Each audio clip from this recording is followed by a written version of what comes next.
Out here in the perimeter, there are no stars. Out here, we is stoned, immaculate. Hello and welcome. This is the C86 show. I'm David Eastaugh. As you know, we love a special guest. This week it's going to be the turn of Marko, who I spoke to very recently to find out more about life, love, poetry and all that other groovy stuff. This is going to be an interview about his life in music, especially around punk, and also his website, which is, if you're paying attention, I will put a link in the notes below, but it is punk77.co.uk, established in 1998, so you're going to find out more and lots about Paul, the website, and much, much more. Anyway, after several minutes of interesting but casual chat, we get down to the exciting subject of the early formative years. Paul, it's over to you. Funny enough, I was born in 1964. A fine year. That is. What month? I won't. Don't tell me your mother's maiden name and place of birth. But yeah, what month were you born? February. Oh, March. Yeah, so February the 20th. Yeah. Anyway, so yes, well, pretty much the same as yours, to be honest with you. I have an older brother and an older sister. Older brother was heavily into Pink Floyd, Cream, Groundhogs, all these kind of things, and my sister was sort of into Pink Floyd, but more into T-Rex and all that kind of stuff. So my first single I do recall was Metal Guru by T-Rex. That is such a good one. Yes. How old were you then? I suppose we could work that out, couldn't we? 8. 8 at the time. Like I know. Yes. Well, Top of the Pops on a Thursday was quite a massive moment, wasn't it? And at the same time, your parents, who weren't actually that old at the time, though they seemed ancient, still found it quite offensive, thinking, are they men? Are they boys or girls on Top of the Pops? You think the members of Sweet did look quite manly, even with long hair. My parents will have inevitably said the same thing. In fact, I did mention to someone else about even in, I think, 1979, when I was watching Top of the Pops and Joe Jackson was on with Is She Really Going Out With Him? And the bassist had a string vest on, and my mum was virtually apoplectic. Right, yes. A string vest on TV. Yes, God, in 79 as well. Yeah, actually, I'd forgot about the string vest. That was quite frightening. But there was also the underwear that went with it, which also had a similar sort of texture and appeal, which has never come back, thankfully. No, I think my underpants were made of that horrific. I'm not even sure what material it was, but I know it must be banned. Because if it went near a flame, it would go up like. Yes, I know. A bit like the Blue Peter Christmas decorations. How we survived those moments, I never know. But yes, so you were then. So what I found, if I was honest, because my brother actually was 7 years old and he was in the prog rock world, which I found fascinating as I sneaked into his room, as well as he had a few heavy metal albums like Deep Purple and Black Sabbath, which were brilliant. So that was my world. But then it was Top of the Pops and listened to the chart show on a Sunday afternoon where we were very excited when a record went up 4 places to number 34 from number 38, because it was all very slow in those days, wasn't it? But I felt like I was a bit too young for punk. Did you grow up in a city like London or something like that, which was a bit more hip to the trip? No, not at all. And to be honest with you, after buying Metal Guru, I got a feeling I bought Metal Guru, then I bought Argent, Hold Your Head Up. I think it might have been in that sequence. And I think I bought an ABBA record. And then I wasn't really that fussed about music, to be honest with you. Right. I wasn't that fussed. And a lot of it comes pretty much from divorce of my parents quite early on. And then I end up being sent to Scotland to a boarding school. My dad got a bursary to pay for it, so I get sent to a boarding school, and I'm none too happy by a lot of things, and then I can't quite remember the exact thing, but I think it was 1977, and during the morning on ITV Out of randomly, the Stranglers' Straighten Out video was played. And I kind of went, whoa, what? What's this? And pricked up my ears. And then a little bit later, No More Heroes came out. And then it's convoluted, I know. But my mother lived in Doncaster, and a cousin of mine was a DJ. And I said, oh, I really like this song, No More Heroes. And he goes, oh, do you know what? Look, come to my house and I'll make you a mixtape. So I went to his house, and there he put onto the mixtape Dr. Feelgood, Eddie and the Hot Rods, The Clash, The Damned, The Stranglers, The Sex Pistols, and just this wonderful mixtape that I just wish I had now. And it was buggered as well. There was like he'd plugged it into his DJ stuff, and one channel was just feedback. So I'd hear the music, and I'd hear this constant hum every time I played it. But you know, when you're young, you just don't care. And I would just take that and take it with me to school, and that was it. I was hooked, because then I found John Peel. Yes. Tune into that, and that was it from the ripe old age of 13. God, that was quite amazing. Because I do remember attempting to record stuff off the radio on one of those funny cassette things that you'd have to just hope that no one came into the room or no one started talking over it, because you just waited for that song to come, and then you'd try and record it with great desperation, because it felt very it took ages to save money to buy anything. I remember the David Bowie single took, you had to pay, save up money to get 68p to buy a single, and then that was consumed, and then the second single, and it was kind of embarrassingly not embarrassing, well, it is now actually. Rod Stewart doing Sailing was my second, followed by Debbie Harry or Blondie doing Denis Denis. So that was my third. So after that, I have no idea. But yes, you were quite young for punk then. That's at that stage. Yeah, but I think that there's a lot of people that got into it that age. I mean, look, it kind of chimed with my general period of teenage angst. Yeah. Yes. And can you remember the first gig you went to? I can, but I just need to. It's just funny, the sequence of events though, that about how you discover music. So I had that tape, and then I went back to school, and then you realise that in the school there's some other people, because they come from everywhere in the school. There'll be some people from Glasgow, and they had some records with them, and I was best friends with this guy called Charlie Jobe, who was a black boy from in London. And he brought with him, so I only kind of knew like the mainstream bands there that the DJ, my DJ cousin Gary had put on. But Charlie brought back from London, he brought back Eater, the Drones, and he was telling me about all the stuff that was going on in London, and he brought back all of this like really kind of, oh wow, no one's got this. I've never heard this before. Oh all this God. like really rare stuff.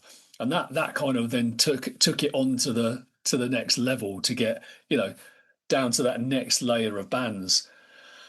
But it took me a long time, because like yourself, I wouldn't be going to many gigs. But my boarding school was on the banks of Loch Ness. Oh, right. So I wouldn't have been going to too many gigs there. And so my first gig was actually at a festival called Loch Lomond Festival, what they put on in I think sort of mid 1979. So I kind of told my parents I was staying with somebody, but I didn't. And I caught the train there with just a rucksack and my whole school uniform. I put my sleeping bag in a ditch, and then just went off to the gig in my school uniform. At the gig, the reason why I went obviously was the Stranglers headlined. It also had UK subs, Dr. Feelgood, Skids, the Dickies, and Third World. So I pretty much got a solid set of 6 cracking bands in one go. God, that's fantastic. That is just an amazing lineup, and Third World as well, which, yes, that was a good one. How much did that, can you remember how much it cost? Probably about Probably something £2.50, like didn't it? £14 or something, Yes. which was a heck of a lot. But then again, I didn't eat for 2 days because by the time I arrived home, I was delirious.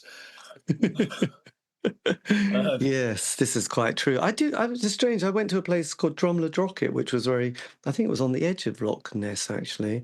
Just up the Yes, road from the school. really. Yeah, that's where my history teacher lived. Because there was a guy called Neil Oram who went and discovered this place, and he'd written something called The Warp, which was a sort of 10-hour play that became quite famous. And it had these I mean, it was very 1970s, and it had quite a famous cast of people and various, another co-writer and director. And he was just this kind of wild hippie who went with energy, vibes, and all that kind of ley lines. So it was all very into that. And yes. You should check it out. Neil Oram. He's quite. I've done an interview with him. He's still alive. So yeah. So he just discovered this place. No one owned it, and he just said, "Well, I'll have it," and that was it. He's been there ever since, Wow. which was quite an interesting. So God, that was the remote world of Scotland's first festival at the age of 15 as well, which was quite something.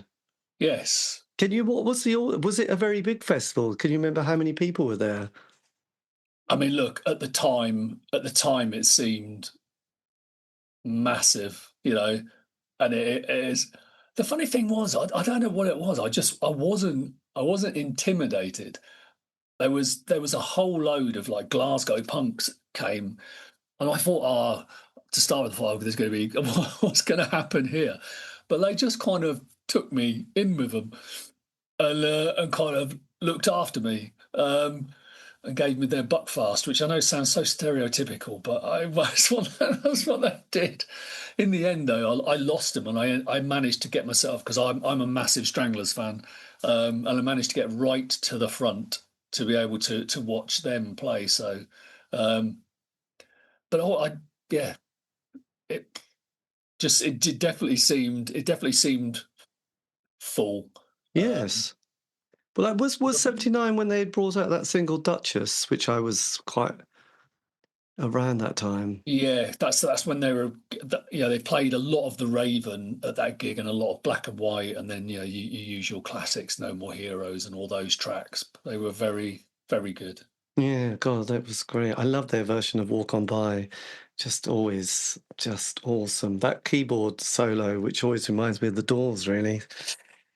One of those like classics. So when you got to 1980, you would have been 16. Did you stay on at school at this stage, or did you leave? No, I stayed. I stayed on at school till 1981, and then headed off down to London to uni. Right. What did you take at university? English and philosophy. What university was that? Well, then it was a polytechnic. Of course, yes, of course, it would have been a good old poly. It'll be Middlesex in jolly old Tottenham. Yes. And what was that like as a cultural shift? Um, I've never had any problems. I think I've been moved about a few times um, in my life, and I've never felt any kind of shift. When we left London, we left to go and live in Dorset in a remote village in the middle of nowhere. Again, I didn't go, oh my God, I'm not in London anymore. Yes. Just kind of went, oh my God, I'm in Dorset. So you'll become quite adaptable. So I've never really struggled with that, to be honest with you. Yeah. And did you at that stage get consumed? Because you would have got a grant at that point, wouldn't you? And probably housing benefit. And, you could probably sign on unemployment during the summer, during the early 80s. I know you could in the 70s because my brother could if he could be bothered, but actually by then they just weren't even bothered doing that during the sort of the Easter and summer and Christmas periods. They could, but very different experience at that point. Did you then go to lots of gigs in London during that your 3-year degree period? I'm trying to remember, and I'll be honest with you, I've got a feeling that I spent more time going to kind of goth clubs. Right, so you were at the Batcave. Did you go to the? I went to the poor man's Batcave at the Catacombs in Manor, Manor Road in which was because basically I could walk to that from my from the squat I was in in Stoke Newington, so it was a Right. lot easier. Yes, because I just did an interview with the guy who was in Specimen, and also he did the Batcave, and then was on 3 of Susie and the Banshees albums. John Klein. John Klein, Yeah. yes, a delightful chap. Yeah, so he's described, because I was not a goth. I was an indie kid, so goth was slightly past me by at that stage. There was too much dressing up. So did you embrace the look as well? Uh, yeah, I mean, look, I have to say, before I became that, I kind of remember there was like a middle period when I got very much into heavy rock, um, and Motorhead and stuff like that. So I did go to see Motorhead a fair few times. Was Eddie still in the band at that stage? Oh, it was. We are talking classic. The classic Phil, lineup. Eddie, and Lemmy. I pulled several stunts like I did with the Stranglers. So went to Port Vale and saw Motorhead headline that, and Ozzy Osbourne with Randy Rhoads supporting. Yeah, so I went for a bit of a period of that, and then yeah, I ended up back into kind of gothy music. I think because of the nightclubs and because of that it was still kind of punky as well, um, and rocky and punky and everything. And the start of the '80s with goth and stuff like that was the start of like more danceable alternative music. Yeah, you could go into clubs and that would be dancey. You Yes. wouldn't be able to throw yourself. Yeah, you wouldn't be able to dance too much to a lot of punk rock. Um, so yeah, that was a very good time for God Well, knows there how was a many years. fantastic scene from Leeds, wasn't there? There was that kind of those bands that sort of yeah, they just had listen to the music now, you just think, God, they were just so good. And I completely blanked them at the time for being goths. So that's embarrassing, isn't it, really? So, A lot of people unfortunately got tarred with the. Well, it's funny. They got unfortunately tarred, but at the same time, I'm not sure it did them much harm. no, they got an instant audience. And, Exactly. And they, and, well, that happened with the sort of indie scene in the 80s. A lot of bands didn't want to be on the famous NME cassette because they didn't want to be part of that indie scene. It's like, yeah, but you sound indie, you look indie. I mean, you're on an indie label, you get John Peel plays on a session. You can't be more indie if but they go, no, we don't want to be indie. And then you think, well, that was a bit ridiculous because and then they split up 2 years later because they've got no audience. But that just always happens, really, doesn't it? So, yes, it's funny when you look at pictures and you go, yeah, but which bit of indie goth didn't did you think wasn't goth? yeah. You've got the hair, you've got the clothes, you've got the sound, you've got the artwork. It just screams, doesn't it? So there you go. So then, when you finished your degree, what happened then? Because did you at that stage? Because I often love that kind of world of, you had the Thatcher world from '79 through the '80s. You had the miners' strike and Falkland War and the Greenham Common. Did you start to get sort of into any angsty rock against racism, or eventually Red Wedge and that world? No, all that kind of stuff sort of passed me by. I mean, I'll be honest with you, all the kind of rock against racism stuff, I was kind of more into when I was about 15. Um, that was the time where the badge I was wearing the badges and sending off for stuff. Um, I don't know what happened in the '80s. I'll be honest with you. It seems terrible, but I wasn't so agity then. I think I was trying to just survive. Um, so after I left uni, I got this job that I thought I was going. They wanted a cleaner, but I ended up it was a proper job. A proper job making contact lenses. And Right, with your degree in English. I just didn't tell them about that. I just rocked up. They said they needed someone. I thought they needed a cleaner, and my grant had run out, and everything had run out. So, but it turns out they wanted someone to make contact lenses. Oh, nice. So that's Uh, I, so yeah, I kind of did that for a few years. Like I say, I moved into Then I moved into various squats that I lived in. Did you stay in London at that stage? Yeah, it's all in Stoke Newington at the time. All friends around me, they were in squats and they were in various anarchist bits and bobs. Oh Uh, yes, the narco punk scene. Did that start to come on your radar at all? no, I didn't. I never had much truck with it, to be honest with you. Like I say, my friends were into that, but I was still goth and still in that side of it. Yes, And then they probably even more despaired of me because there was a transition period in London where it kind of went from kind of goth to more rocky again. So there's a period of time where you've got bands like the Cult who yes, were quite gothy themselves, then started to become more rocky with She Self Sanctuary and their later stuff. classic. Um, and then you start to get more of these rockier bands start to. Did Sisters of Mercy come on your radar? Oh, yeah. I mean, that they were like some of the first bands that I was into there, like Bauhaus, Sister Mercy, Virgin Prunes, Red Lorry, Yellow Lorry, Rose of Avalanche, all these bands, even Specimen, Flesh for Lulu. You'd bump into people like Flesh for Lulu at parties and stuff like that. Um, but then towards the end, of Sister Mercy, they start to take on a more rockier outlook in some of their songs and start to go that way. But I think definitely the Cult were the kind of the next set of people. And there was a really famous club in London. I don't know if you've heard of it, Alice in Wonderland. Oh yes, I've got a book there. I did an interview with the guy. Christian Alice. Paris. Yes, that's God. Thank God, Yeah, one of us has got a good memory.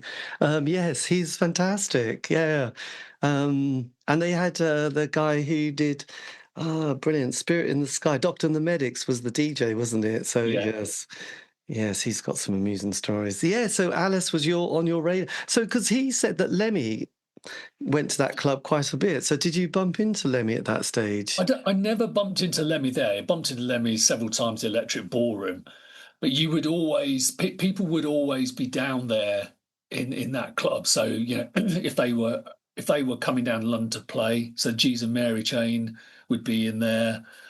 I can't think of anyone else. The G's and Mary Chain are the ones that have stood out to me because they had such great bands playing in there. Like the Fuzz Tones, when they came over, they would play there, and so Classic. it was, and it was like a weird night because it was Monday night as well. So Yes. And I know I'm sort of vaguely looking, aren't I? Hopelessly at the shelves here. But yeah, they did one of those bus trip things to Yarmouth as well. Have you got the book that he wrote a few years ago or more? yeah, it's in my bookcase there. I've forgotten what the heck it's called. But I went on the Yarmouth one. I've got Did the you? got the badge somewhere. Yeah, they did. They did. I did. Yeah, because Zodiac Mind Warp played at about 1 in the morning.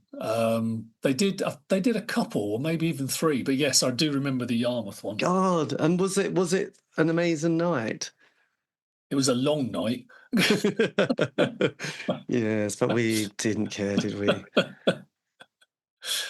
Oh, but it was, I always loved Alice's because, the weekend had gone. You'd go out on a Monday night, rocking about 6 in the morning, and I'd kind of go to work, but I wouldn't even be really With it. compos mentis at work. Before I'd know it, it would be Wednesday.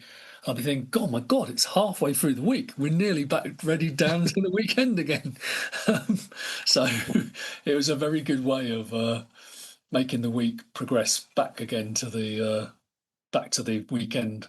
Well, yeah, absolutely. Yeah, no, well. I suppose that was the thing that often I've mentioned in these interviews there was that's quite a scene, wasn't there, without it being sort of organised by the Arts Council. Whereas, there was like every town and city had an indie night, which is often at the beginning of the week. Was it because it was like, yes, you can have a Monday, Tuesday, Wednesday for hardly anything because you're not going to fill it with any that many people, but then you had all these bands being played on John Peel, so you could sort of, get that little tour going around the country, can't you, from the Transit Band, and, play all the little indie nights around the place, from Leeds to Glasgow to Brighton, Manchester, down, all over the place, basically.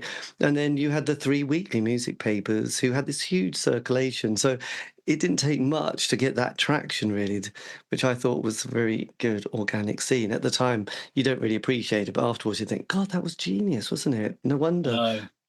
And at that time, Melody Maker had become king for a while. It was like really weird because Melody Maker was like pretty old and fuddy-duddy and full of instruments in the back and all that kind of gubbins. And Well, sounds they'd really slightly weird. got gothy themselves, hadn't they? Yes. I remember they used to have those free.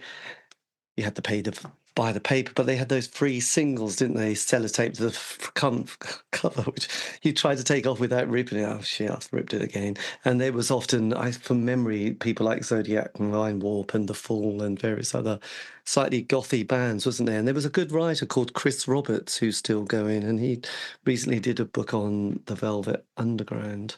So yes, the Melody Maker was quite the paper, really. It was less pretentious than the NME at that stage. Yeah. And Reading Festival was had gone pretty much, I'd say probably 50% kind of alternative.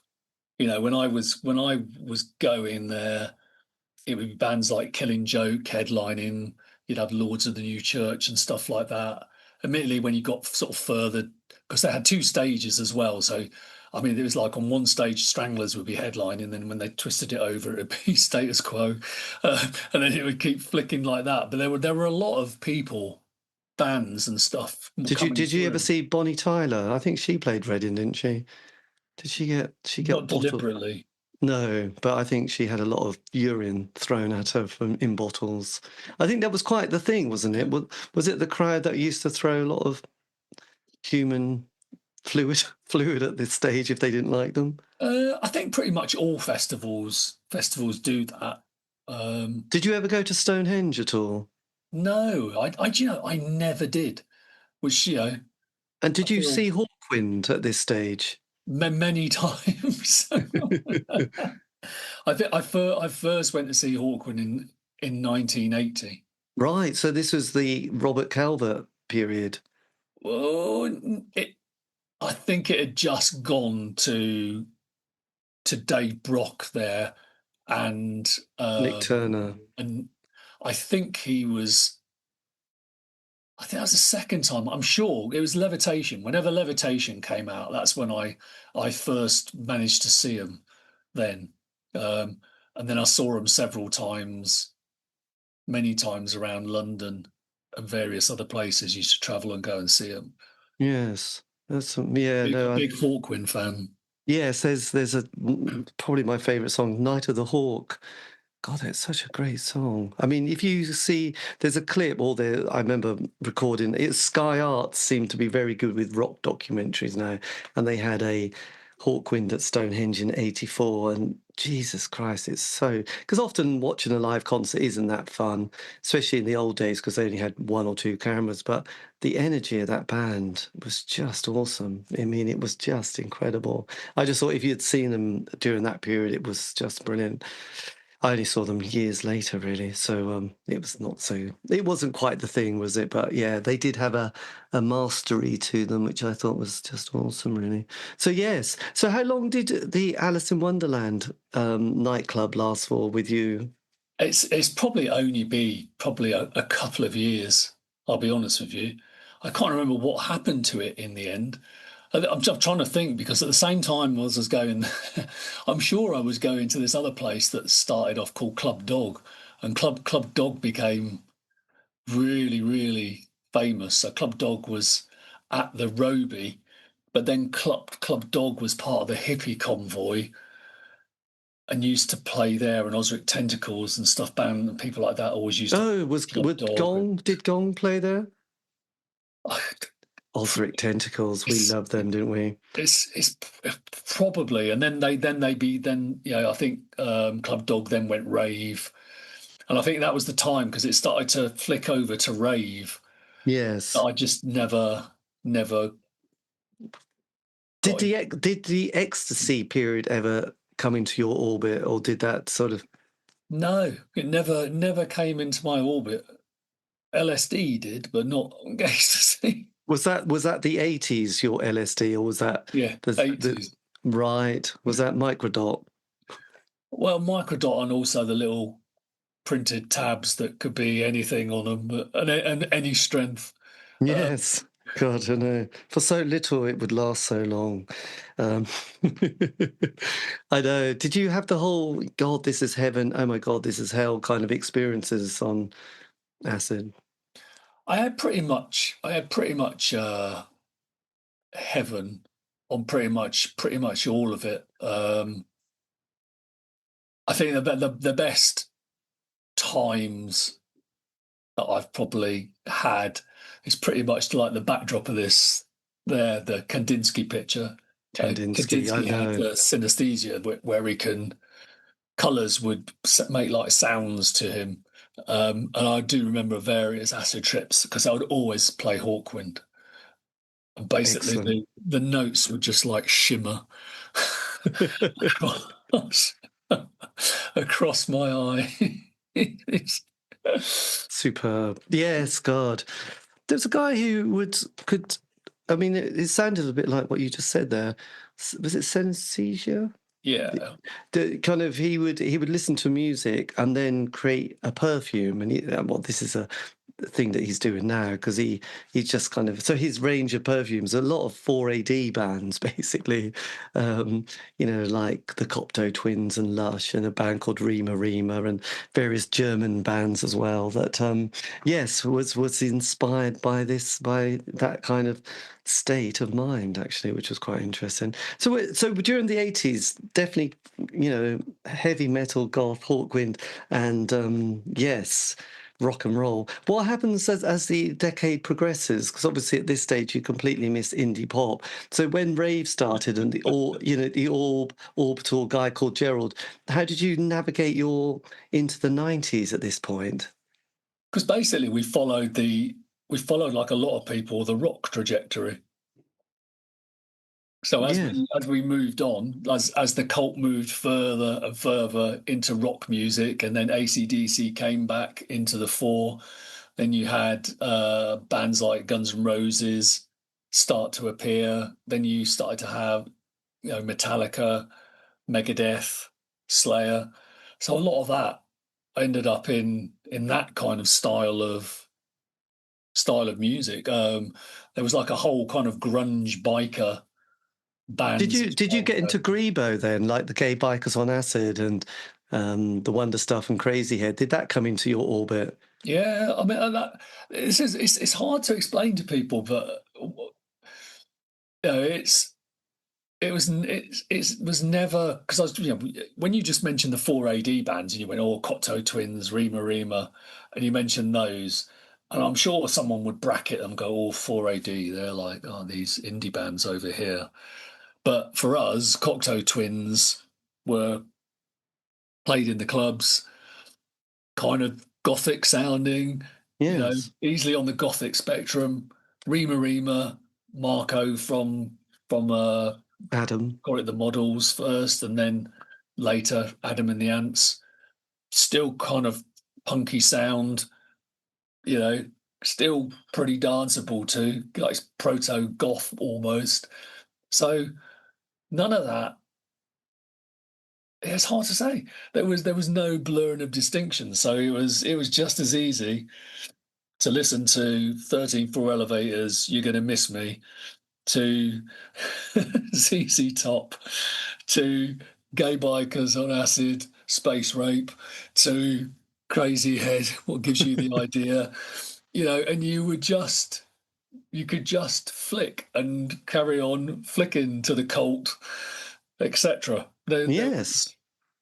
And Zodiac Mind Warp. So but there was Gay Bikers and Acid was still quite rocky. Crazy Head was still quite rocky, and it was that period where where the music wasn't fantastic, but it was kind of waiting for grunge, because then grunge came. Yes, so the And Pixies had slightly, there was Pixies Throwing Muses that I saw on a double bill, which was, fantastic. And you thought, again, you didn't think one day I'll look back at this and think it's amazing. You just took it as that's what happened. You just got yeah, two good bands on for the same night. But then, you had Nirvana. I loved Bleach album. I thought that was fantastic. And I, thought, God, I love, because John Peel played this compilation called Sub Pop 100. And I thought, I just love that kind of noise. There was Big Black and the Buttholes, and then there was Sonic Youth, and and obviously from Minneapolis, Husker Du, which was again just one of those bands that just really appealed to me. So all that kind of thrashy sound was stunning, really. So I quite enjoyed that kind of. I loved hearing rock bands that didn't ever seem quite in control of their instruments. I suppose that's how I judged guitar bands, where it felt like, God, how are they holding that together? Or like Big Black as well. It just had that kind of, yeah, blimey. Bleach definitely sounds like that. It sounds like, it's obviously on a budget of nothing. Uh, so, but yeah, but again, it washes through, doesn't it? Though, with the more commercial bands came, Yes. and away it went. And then, so then in the 90s, then, did you then get into people like Soul Asylum and Soundgarden and Jesus Lizard and those bands? Did they all sort of appear with you on your radar? Yeah, I mean, like Soundgarden, I was an absolutely massive, massive fan of Soundgarden. And to be honest with you, I'd never really heard them, and then I was outside the marquee, and just saw Soundgarden are playing, and we thought, let's go in. So we went in, and I think, oh my god, I started off with Hands All Over, and I think just Cornell, just as they were doing the opening riff, just was like slamming the mic down on the floor like that, and then everything erupted. Yeah, it was like one of the best gigs I'd been to. It was so good. We went back the next night and went, Was, right, yes. got to go back again. So I mean, and Soundgarden were a cut above. They his vocals were obviously like amazing. He could have been any rock singer, couldn't he? But Yes. the music that was played underneath was like totally deviant, and kind of inverting rock structures, but still sounding rocky, but on the edge. But I like them. Alice in Chains, another band I really liked.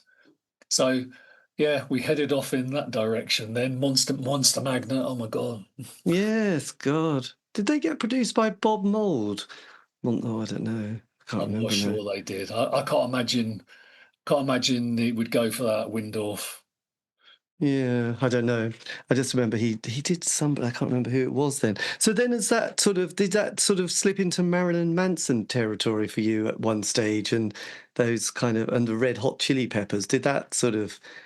It never slips into it. It just happens.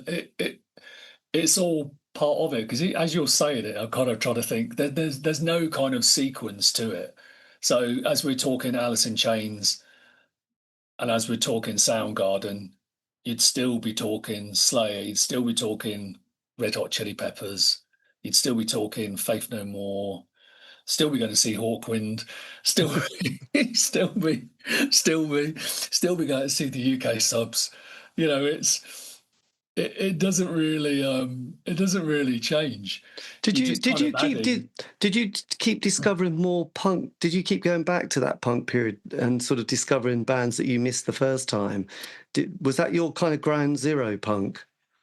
Punk was definitely my ground zero.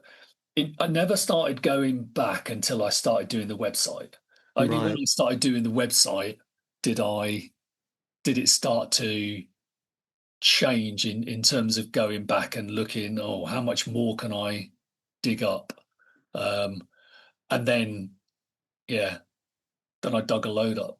Yes, the curiosity I can slightly relate. So during that mid-90s, were you still doing contact lenses at this point, or was that a long distant memory?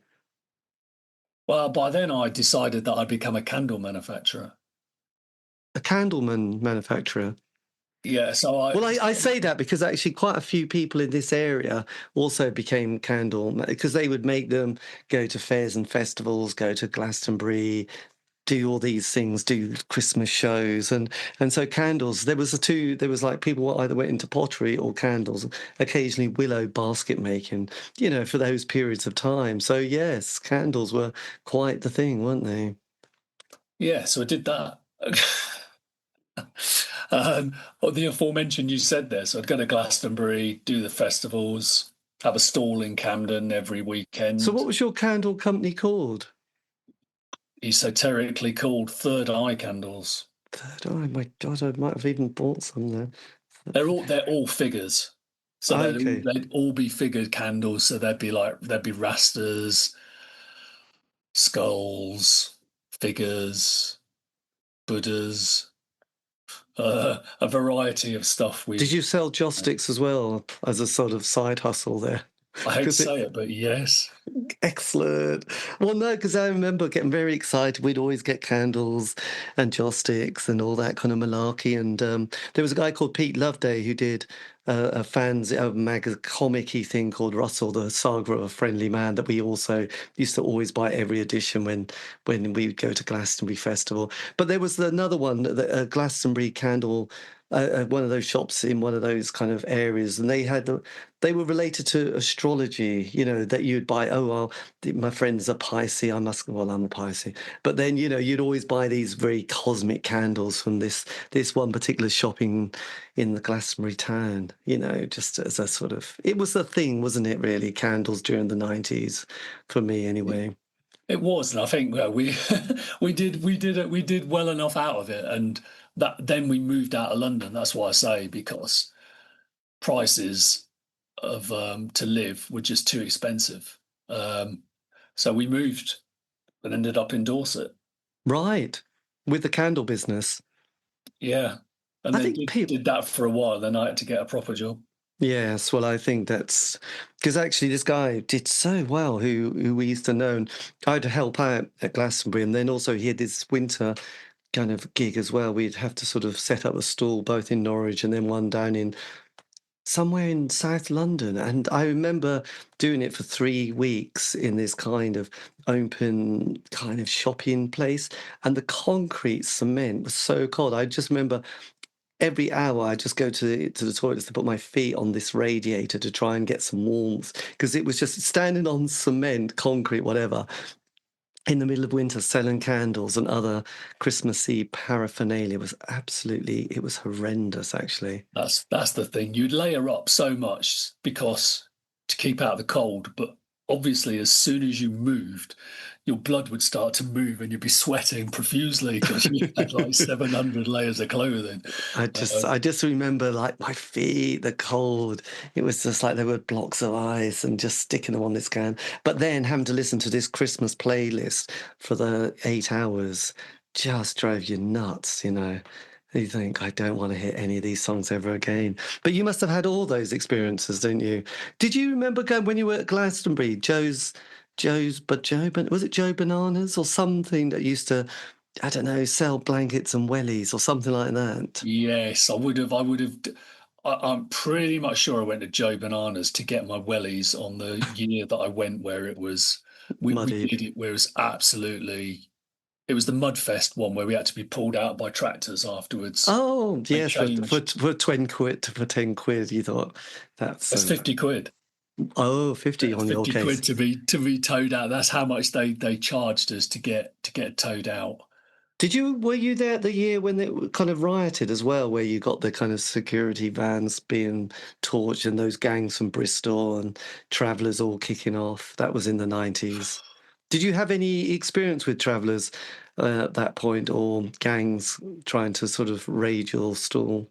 No, I mean, like, look, let's face it. You know, who are you going to go for? Big money stores with a load of money, or a little candle store next to a pottery store? You know, Yes. it's not like the richest picking area.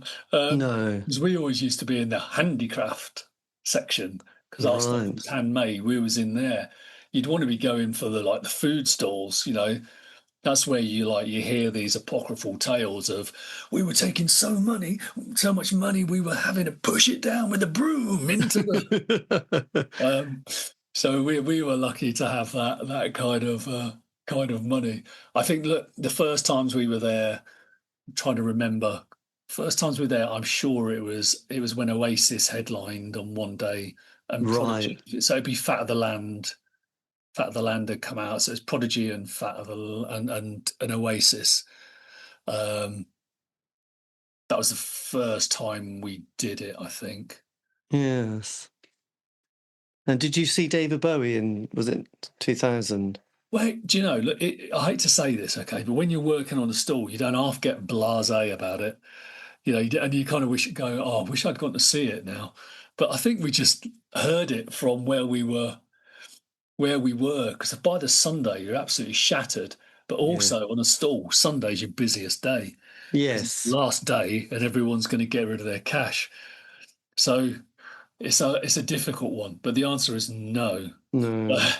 No, I know the feeling because we would get free tickets to work on the healing field. This guy Jacob, would say, oh, if you want to help out, do a few hours shift, which is great. Then you could camp on that field and, you could go, I could go and see so and so, but I can't really be bothered to move. And it's like you look back and go, oh dear, that was a bit, never mind. It was just one of those things, isn't it, really? Just, yes, exhaustion. By Sunday evening, you just can't be asked, really. I said, to be honest, you're quite relieved it's Monday the next day. Yes, getting off site was absolutely horrendous. So then so look, so in the 90s then, is this when you decide to start a website? Yeah, at the end of the 90s. So are we still on dial-up at this stage? Is dial-up Yeah, we're on dial-up, all right. right, God. I mean, look, it was so basic. I mean, I had no training. There was a bit of software I found on the computer that they denied was on it, but there was a bit of software that enables you to do website. And I just thought, oh, it'd be nice just to put up a few punk picture covers and that, because people like seeing that. There weren't even scanners around or anything like that. I had to go to Argos and buy their camera, take a load of photos of singles on a piece of slate, Yes. put it on a floppy disk and load it in, and then go take the camera back to Argos and go, yeah, I don't like it, because you had a 14-day return. Yes. Go and take it back and then load it up. So we are talking horrendous. Everything's in Comic Sans on fluorescent green, horrific. Yeah, but Oh yes, God, yes.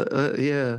Got very carried away with sort of yeah, God, yeah. Early design was a lot to beat it. Yeah, it wasn't good, was it really?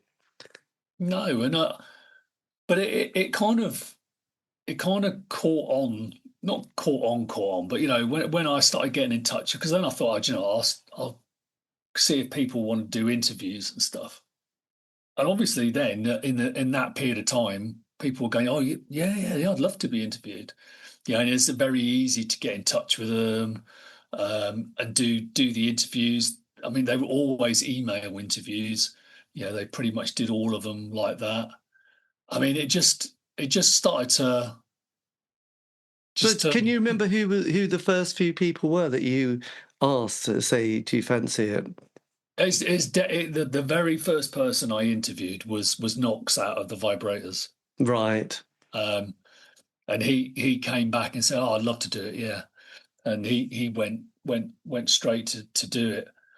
Like, after that, it goes a little bit hazy, because once I knew it was starting to work, I started to generate as much content as I could on a dial-up floppy disks. My God, It's been 5 minutes. We're going to think about that. Yeah, it was like that thing. After 5 or 10 minutes, you think, oh my God, the phone bill's going to be horrendous. Quickly dial off, it was just too much, wasn't it? No one will understand that whole thing at all, will they? If they didn't experience dial up and the slight fright of your phone bill, thinking, oh God, yeah, I did make a lot of phone calls that day or week. Yes. And also the fact that if someone picks the phone up, that's your connection gone. Yes, God, that was the other thing. Yes, God, that was it. Did you also get a fax machine at that stage? Did you feel like I had a fax machine from when we did the candle business. Yeah, happy days. happy day? I know. With that technology. Um, It but did like I feel. say, though, I mean, I did the same. I mean, I felt very professional at times, and then buying a printer, which was absolute fortune. It was I it don't was know. a style writer, and I think it must have cost about £300. And it was a funny little thing, but churn out this stuff, and then you go and photocopy things, and God, it was so complicated, wasn't it? And we did buy a scanner, which cost a fortune. Yeah, I don't know why it took ages to get one of those, and I don't know why. I think one of the things I used to do was I used to trawl because eBay had also just started, God, and yes, one of the things that I was able to do, and I I was able to go and save the image files, so if that would make it a lot easier to be able to get pictures of the sleeves. In fact, it was so early on in eBay that they used to have their email addresses on the sellers and stuff like that.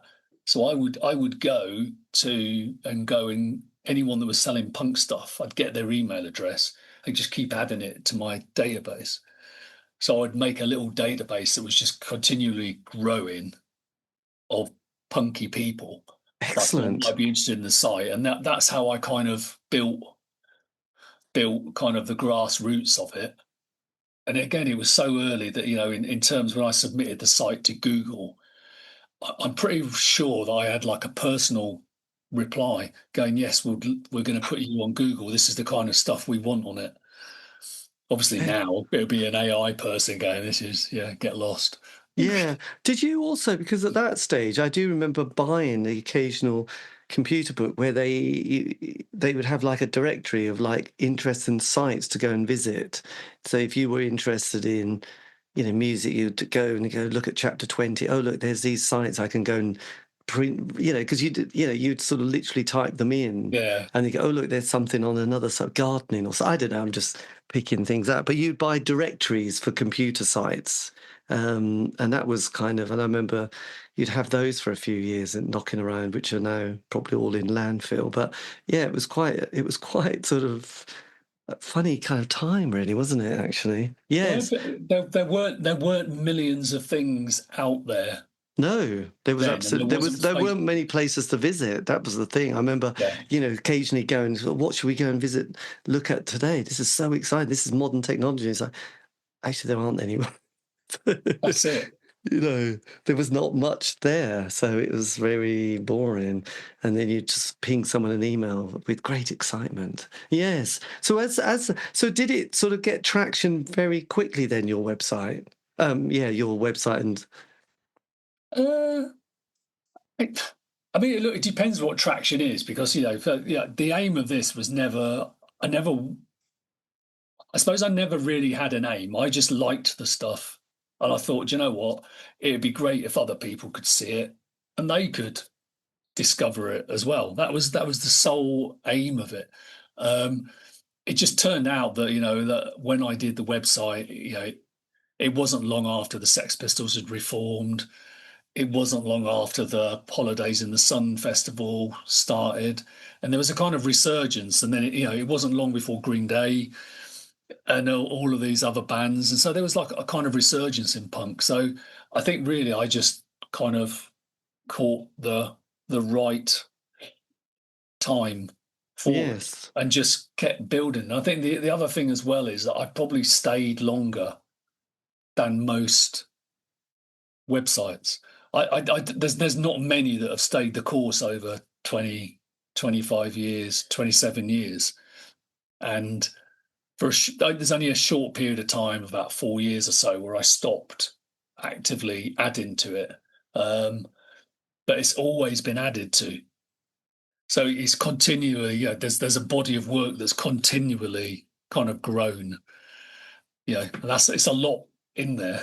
Yeah, I mean, it is quite amazing. When did you, from your first website, have you changed many times since then, the kind of the domain name or sort of different things? No, it was originally named Nasty Nasty after a 999 song. But then I thought, well, do you know what? That doesn't really tell you what the site is. Yeah. So I thought, and then I changed it to Punk77. So it's always been called Punk77 since its inception. It's Yes. never changed. And image, has that changed much? Yeah, I mean, it's got a bit smarter, and looks probably a lot more professional. But I try to keep it as kind of rough and ready as I can. But before, it was all hand cranked. Up until 2 years ago, every page was hand cranked. Right.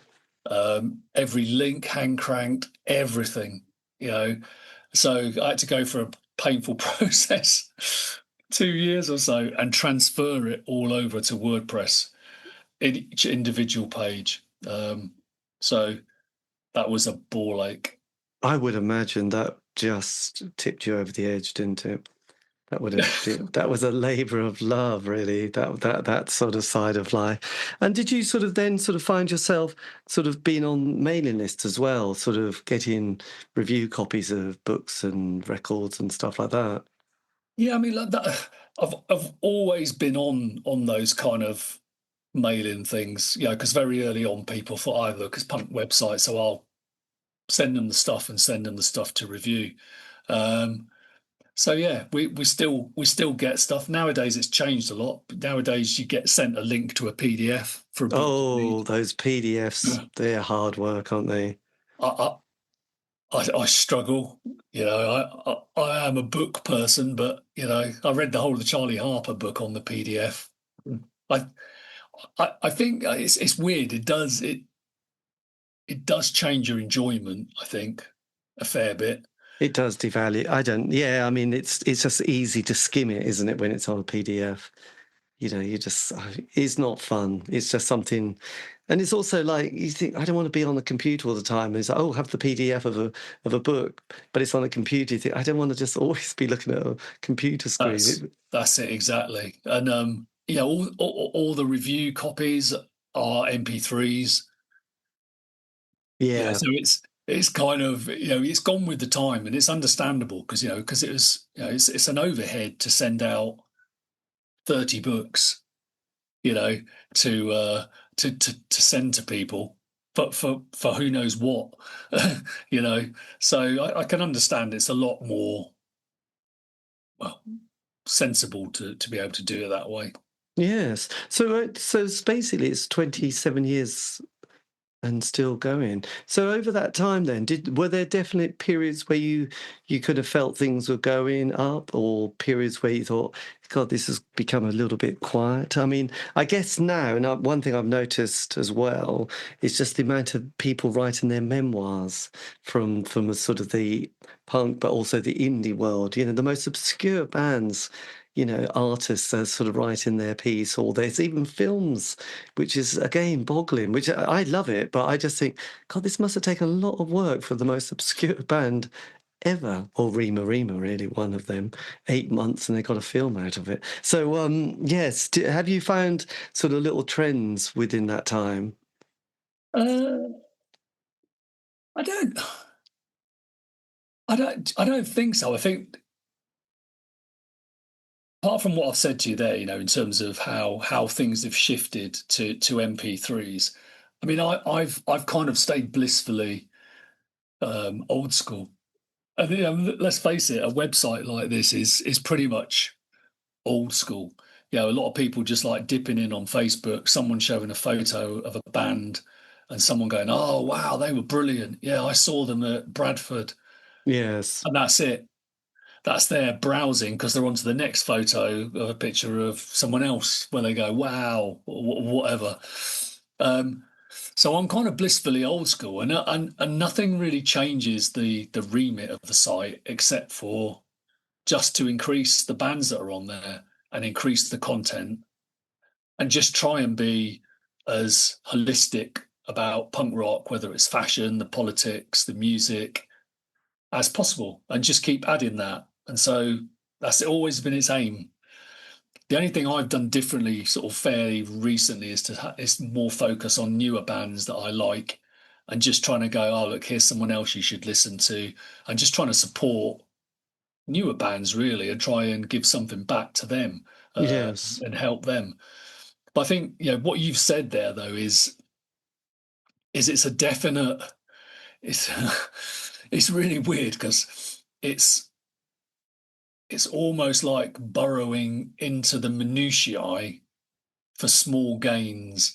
So yes, there will be a crazy head autobiography, no doubt, or memoirs of Yes. gay bikers on acid.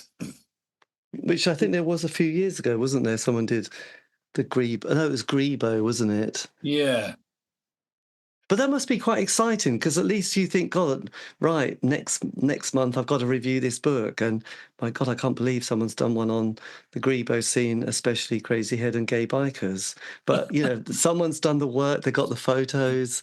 I mean, I just think, God, we're so lucky because who would be mad enough to want to do this as a project? But and they know that when they do it, they're going to have to really research it because people are going to sort of know so much about this obscure band and all the timelines. So I find that mostly they're all being really well put together. well, I've done two myself. So I've done one on the Roxy Club in London. Oh yes, Um, so I did that several years back.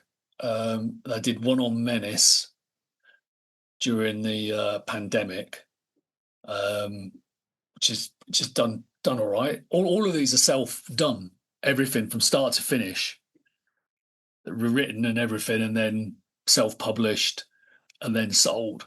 Um, I'm doing one now on Birmingham, Birmingham punk, post punk, and Duran Duran. fantastic. It's got to be done. Stephen Duffy. It's kind of there was the most obscure compilation that came out a few years ago on Birmingham from 19. Unseen.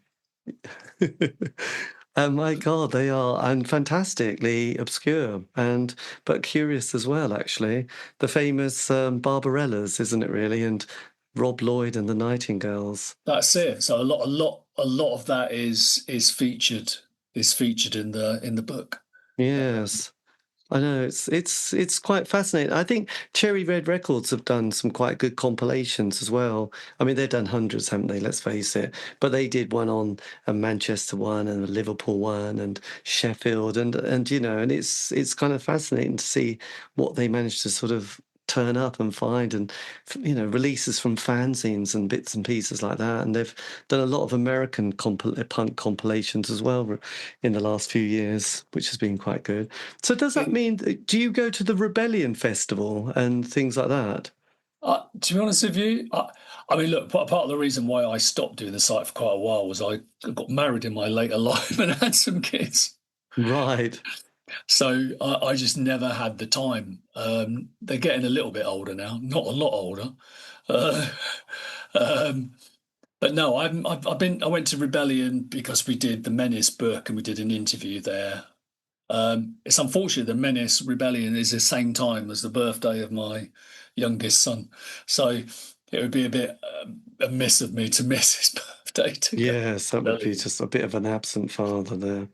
Yes, that's tricky. But then a few years, well, last year, in fact, found myself in Las Vegas and went to there's a What punk museum? museum there now, which was quite interesting. I did an interview with some of the people who were sort of running it and doing it, and it's quite interesting their philosophy. That's what I'd forgotten until you said promoting or trying to highlight new bands, because that's also they're trying to have a feature within that museum space of bands that are sort of coming through now, as well as obviously we all want to see all the bits and pieces from, and there's kind of a fantastic piece with Lemmy's, hat and boots and guitar, as well as the Clash and loads of stuff. It was actually quite a well put together exhibition, really. And they also in May time, I believe, or April, have the Punk Bowling weekend as well, don't they? That's it, yeah. So that's a quite a famous festival.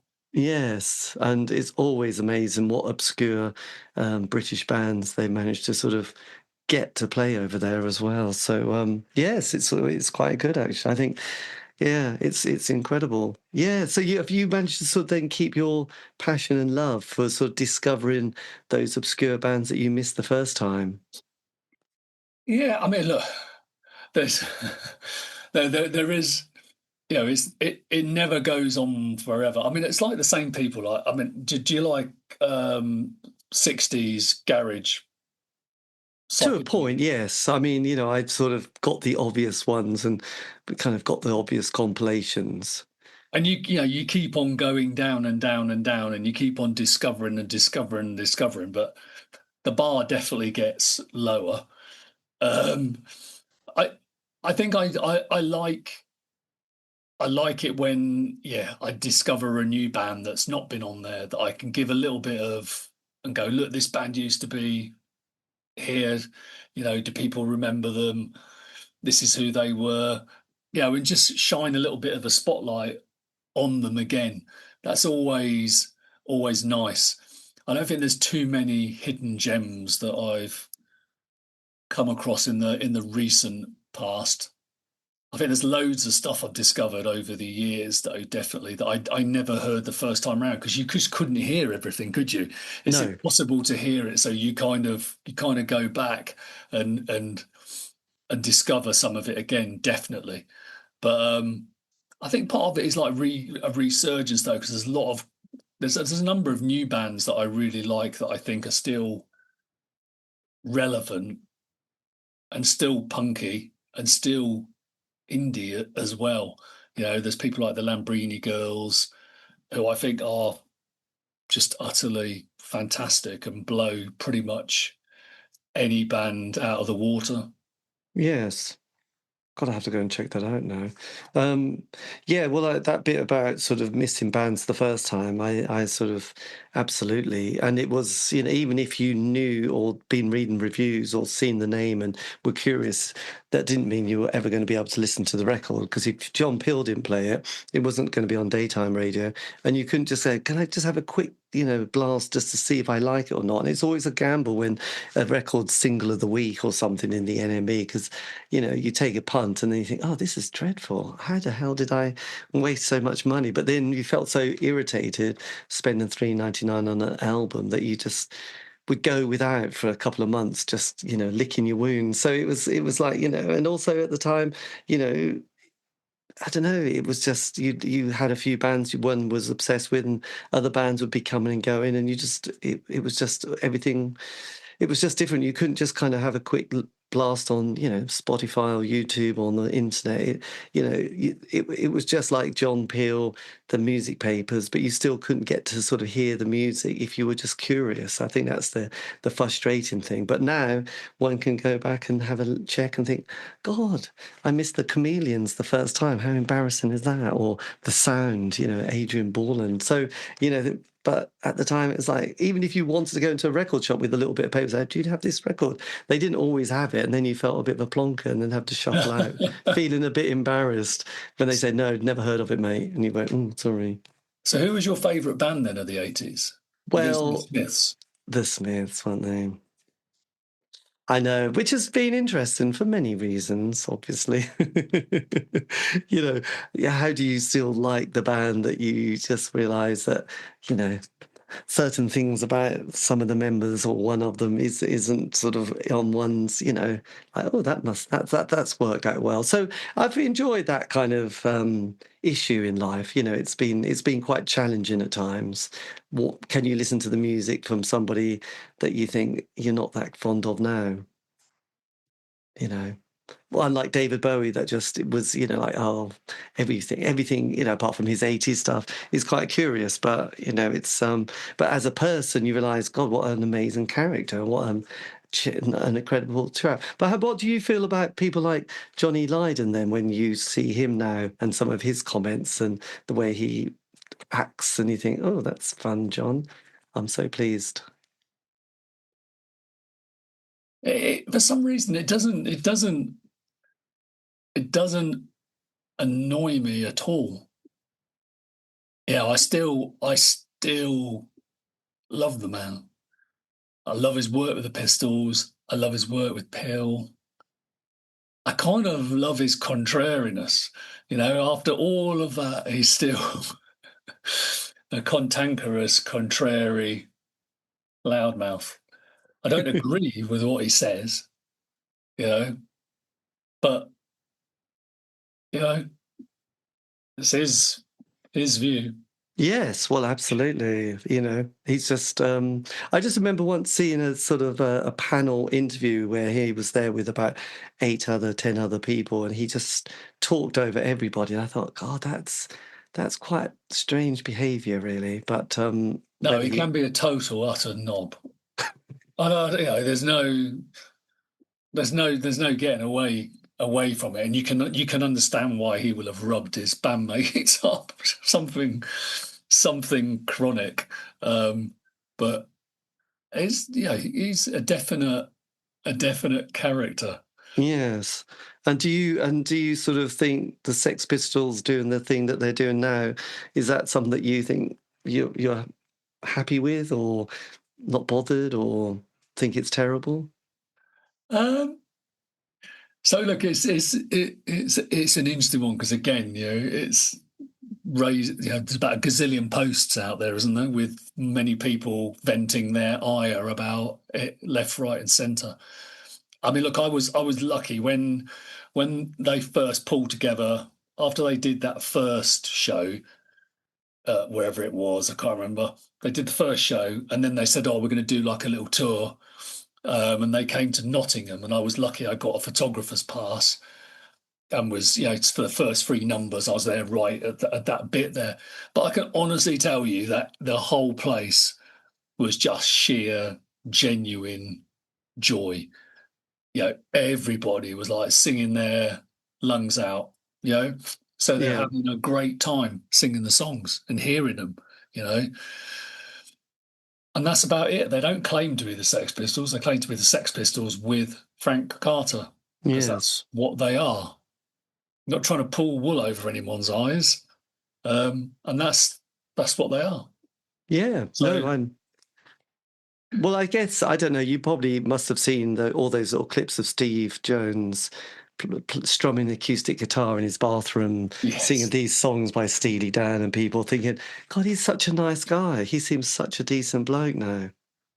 But he was saying, though, when I was reading I do the same thing. I end up watching the clips, and he was there going, "Look, my favourite records during the Sex Pistols days, but I could never tell anyone, was Journey. I wore the Journey album out. I love Steely Dan." He goes, "I don't listen to punk. No, I don't listen to it. And that's the thing."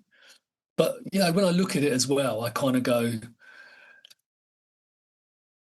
he's a fantastic guitarist, but he does what he does, and he doesn't do anything else. He's not made a flamenco record. No. He does full-bodied, full-throated guitar, and he's a rock and roller. That's what he is. Glenn was always going to be a professional bassist, and that's what he'd be. Lydon still is the only one for me that has pushed the boat out and challenged all the way, kind of pretty much down the line. Yes. But that doesn't, it's fair play. The other guys at last get a chance to play all the songs and stuff and tour and have a good time. People love it. Go for it. Well, yes, I don't blame them. We're not. I always think, well, I'm not in their shoes, and I can't. I don't know what I would do if I was in their position, but I would probably be tempted at a certain age in life, thinking, well, it's now or never, and the cash probably is going to be quite handy at the same time. And actually, you've probably been to enough funerals and heard enough death, people about dying. You think, oh, there's no point waiting any longer, is there, really, to do these things? I think people, look, footballers love playing. People in bands love playing. You know, it's not a job to give up and retire when you get to 62. You know, the whole thing about that Charlie Harper is a professional. Like Lemmy, he's a professional. Yeah. You know, he can live the life of playing gazillions and gazillions of gigs, sleeping on floors, obviously not now, hotels, getting drunk, but still being enough compos mentis to get to the next one. You know, there's plenty of people who have fallen by the wayside with various addictions and stuff, but he's a professional musician who can do it day in, day out, like Lemmy, and live that life. And that's what he loves. You know, it's now part, having done it for so long, he can't just go, do you know what, I'm just gonna sit and No. sit and put my feet up. Well, it's interesting because I know Reckless Eric is relocated back to North Norfolk with his partner called Amy Rigby, and he was in various bands. And I think he's, you know, again, it's set up the studio in the shed, do more live dates, do another record until you can't anymore. That's their life, isn't it? Except for him, I read a review because I do like a 1 minute 30 summary of each week of a music paper from '78. It's the Right. 7th week, but I was reading a review of Reckless Eric, which goes, he came on, everybody waited, everyone was waiting for him to play Whole Wide World, and that's it. And he did it last, which was a good job because they said because if he played it first, everyone would have gone. Yes, well, that's right. It was not the and I'm just sort of curious on that point. There's people like the Au Pairs are going to be not reforming at all, are they? It's going to be Leslie Woods or Wood and various new musicians. So, do you feel excited by the amount of bands that are sort of coming back and reforming for those kind of moments, or is that a tricky one? I mean, it is weird in some respects. You know, when you think who gets criticised and who doesn't, so if you look at the Sex Pistols, well, they've come back without Johnny Rotten. Obviously, that's a bit more ire raised because people think it's their band and it's those four or nobody. Yeah. You got I suppose it's the Roger Waters Pink Floyd thing, isn't it, really? Yeah, but then you get the Stranglers as well. You know, JJ's the only one left. It wasn't the same when Hugh left. Blah blah blah blah blah blah blah. You get UK subs where Charlie's the only one, but that's not a problem. No one goes, "Oh, you're not the UK subs." Everyone Yes. goes, "Hey, UK subs." I think it's a bit different with the Au Pairs one because I think from my memory of this, and I've got to try and interview her at some stage because she's a Birmingham band. Yes. Now, the rest of the band tried to get to reform and tried to get her to come along on it, but she refused, and she refused everything to do with the Au Pairs. So I think that they're a little bit miffed that she suddenly now is touring as the Au Pairs and calling herself the Au Pairs when the rest of the band weren't even involved or notified. So I'd say it's a difficult one. But interesting interview. Yes. Well, yes, I'll be interested to hear what she said. I've done a couple of interviews with her, so it'll be interesting to see what Have you? Yes. And Are she's they like, available? she is, yes. No, are the interviews available? Oh, yes, yeah, they're available. Though, to be honest, when I did the first one of the members of the band was a bit upset with some of the things she said, which was a bit tricky.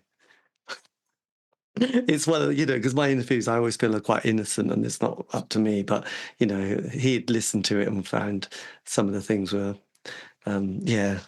unfair or something. But it's like, oh, I don't know. The splitting up of a band is always a bit tricky, isn't it? Everyone's got their story and It was acrimonious. Yeah. yeah. So Oh, yeah, definitely I'll have to find it. yeah. Well, I don't know if both of them are still up because like I felt a bit like, oh, I don't want to get involved in any stuff, but I'll have to check actually. But yeah, she's great because she was touring with the Chameleons, and so and came to Norwich. So I sort of bumped into her and had a chat with her there as well. I did the interview before then, so but she's Are great. you located in Norwich? Yes. So there you go. So do you know many people in Norwich who are part of? No. No. There was an amazing club actually with the West Runton Pavilion. I was vaguely looking because a few years ago they brought out a book and just looking at all the gigs that they had at West Runton Pavilion. I mean, they had Blue Oyster Cult, the Commodores, heavy metal, a lot of Motorhead, but that was where a lot of the punk bands also all came up, and obviously the Sex Pistols famously played on Christmas Eve, I think here. So yeah, it would have been one of those places actually. Which would have been, if you were a certain age, you must have lucked out on that period. I know. I mean, I'm situated now just outside Birmingham, which is part of the reason why I'm kind of interested. And the other reason was that I've got some recordings from Barbarella's from the punk festival that were never released, and so I've gone with the bands. So I'm gonna release that as an album. Um, and that's what really got me into it because I started researching more and more about Barbarella's, and then as I did that, I thought, oh God, I've got so much research here. I shouldn't really just leave it like this because I thought Birmingham hasn't got anything written about it about that time. Yes. It's got the unseen thing there, but it's got nothing else about the bands and how they were coming together, and really how kind of why nobody released any singles really in 1977 and 1978 in Birmingham. Because virtually Yes. nothing was released. Everything comes in 1979. It's very bizarre. It's very bizarre. Who were the famous kind of junkies from that period who died, who everyone kind of loves? Oh, From God. Birmingham. Yeah, there's the kind of, I don't know, the famous guys who everybody loves immensely, which now I'm not going to remember. Really rock and roll. I'll have to find out later, aren't I, really? From Birmingham. From Birmingham, yes. There was another a person who I interviewed quite recently who was part of that scene, but I don't know if it was 77. But again, there was a guy who was in God, one of those kind of industrial punk bands. Who I'll have to find out. My brain's not very good at all the people I've interviewed, actually, even if that was last week. As you can tell, I kind of get a bit confused who I've interviewed. It's not Alzheimer's, it's just like getting too many names on your brain, really. I'll be But interested to know. yes, I will find out which ones I'm thinking of and then send them to you because you'll go, oh, that one. No, he's got it wrong. I'll just find out who this other person was who I interviewed recently, who was definitely from the Birmingham scene. And I remember it was a little bit tricky because he was a bit worried about what his parents were going to say if they heard the interview. And I went, I hope they don't then. Oh, fuck. This is a quality interview, isn't it, really? Big Flame. Oh God, there's just yeah. I have to say my list is just all over the place. Actually. Anyway, look, I will locate. Oh look, John McKay from Susan the Banshees. Oh, it was a guy, Godflesh. That's the bloke. Oh, that's well late. Was it? Yeah, But that's into the 80s. Oh, Napalm Death. Sorry, yeah, you're right. So, but I think before that, he just had a lot of stories around that area and times and stuff like that. So, I'll be interested in hearing that. If there's anything from the late 70s stuff, I'm always interested in stuff like that. Yeah, there was another guy who, again, was a curious character from that period. But they just described the Birmingham scene. So, and there was obviously Vix from We've Got Fuzzbox, who I've interviewed as well quite recently. So, yes, all that kind of stuff. It was interesting. With your punk times as well, did you also get very curious with the German scenes as well, and different? No, do you know what? There was so much in the English. There's thousands. There's literally of bands to go through. So I never got really interested in any other kind of European scenes at all. Yes. Even I Oh, just dabbled in American ones, but even that was like another tsunami of stuff. yeah. Oh, the other guy who I remember now, I'm looking at my list, was a guy called Richard, is it Dansky, who was in the 101ers Yes, and I think the bloke who might have shared a flat with Joe Strummer is it Timon Dog? yes, that's right. So, and I did an interview with him, and I think he was the one who was describing Joe, who was somebody else at that stage, sitting, Woody. Woody, that's it, yes. I know, I love all these little facts. They're just fascinating, aren't they? He says, I know, I need to get out more. But look, Paul, thank you ever so much. If you want, I can always send you a copy of this interview. Because, like I said, somebody had said, oh, you must interview Paul, And and now you're thinking, why did he say that? no, it's been fascinating. No, it's always very exciting, actually. So, yeah, well, thank you for your time. It's been fascinating, and I will find out this other person from Birmingham who was wait a minute. He was. Well, I'll just hit pause. Listener, it's the end of the interview. Massive thanks to Paul for giving me the time for that. Exciting conversation and also amazing website. Do check it out and look forward to various publications coming out. This has been the C86 show. David Eastaugh. If you want to contact me, you can on any of the social media platform sites. Just do C86 show. All these interviews have been archived on Spotify, iTunes, Podbean, I think a few others, but who knows? Have a great week. Stay safe.